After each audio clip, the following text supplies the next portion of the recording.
আপনি কোথায় যাচ্ছেন? প্রথমে একটা এত বড় এসআইআর এর ফর্ম আমাকে ভর্তি করতে দিয়ে আমার পেনের সব কালি শেষ করে দিলেন।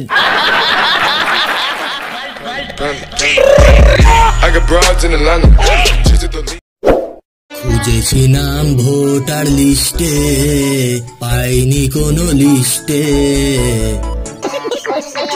বলছি আমার এই এসআইআর এর ফর্মটা একটু ফিল আপ করে দেবেন? ও ইংরেজি বুঝতে পারছেন না তাই তো? না না, মানে ইংরেজিতে আমার জ্ঞান অনেক। আসলে আমি অনেক ইংরেজি মুভি দেখি তো, তাই ওই বারবার ইংলিশ মুভির চ্যানেল চেঞ্জ করার জন্য রিমোটের বোতাম টিপে টিপে হাত আঙুল সব ব্যথা হয়ে গেছে, তাই পেন ধরতে গেলে। ঠিক আছে, ফর্মটা দিন। দাদা আমার এসআইআর এর ফর্মটা একটু ভর্তি করে দেবেন। 501 টাকা লাগবে। দিন দিন। ওই যে ওইখানে আমার গার্লফ্রেন্ডের মতো দেখতে একটা মেয়ে একটা সিঙ্গেল ছেলের ফর্ম ফিল আপ করে দিচ্ছে, ওর কাছ থেকে গিয়ে এসআইআর এর ফর্মটা ফিল আপ করিয়ে নি। বাংলাদেশে যাবে নাকি এত তাড়াহুড়ো করছো? দেখুন আমি এসআইআর এর ফর্ম ফিল আপ করতে যাবো, সামনে থেকে সরে যান। না না, নালে কিন্তু। নালে কি করবি? এসআইআর এর ফর্ম ফিল আপ করে করে পেনের কালি শেষ করে দেবো। আপনি আর এসআইআর এর ফর্ম ফিল আপ করতে পারবেন না। আপনি কোথায় যাচ্ছেন?